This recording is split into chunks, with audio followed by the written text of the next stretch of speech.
نبی کریم صلی اللہ علیہ وسلم نے مسلمانوں میں اخوت کا جذبہ بیدار فرمایا۔ یہ جذبہ موجود ہو تو حقوق العباد کی ادائیگی میں بہت آسانی رہتی ہے۔ آپ صلی اللہ علیہ وسلم نے مسلمانوں میں رحم کا جذبہ پیدا کیا۔ اس جذبے کی موجودگی میں حقوق العباد کی ادائیگی میں بہت آسانی ہو جاتی ہے۔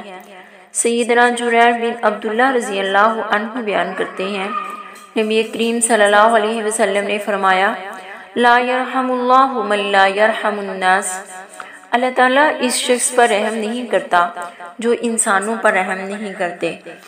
سیدنا عبداللہ بن عمر رضی اللہ عنہما سے روایت ہے، نبی کریم صلی اللہ علیہ وسلم نے فرمایا، الراحمون یرحمہم الرحمن ارحموا من فی الارض یرحمکم من فی السماء، رحم کرنے والوں پر رحمان رحم کرتا ہے، تم زمین والوں پر رحم کرو، آسمان والا تم پر رحم کرے گا۔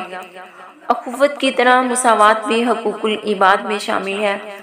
سورۃ الحجرات میں اللہ تعالیٰ فرماتے ہیں، یا ایھا الناس انا خلقناکم من ذکر و انثی وجعلناکم شعوبا وقبائل لتعارفوا ان اکرمکم عند اللہ اتقاکم۔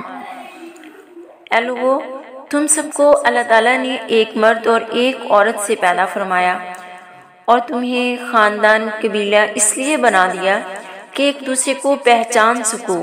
بلا شبہ اللہ کے نزدیک سب سے عزت والا وہ ہے جو زیادہ پرہیزگار ہو۔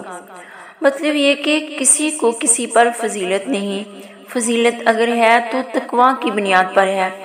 ہر مسلمان کا دوسرے مسلمان پر یہ حق ہے کہ اسے سماجی معاشرتی زندگی میں مساوی رتبہ دیا جائے اور اقتصادی میدان میں آگے بڑھنے کا مساوی موقع دیا جائے۔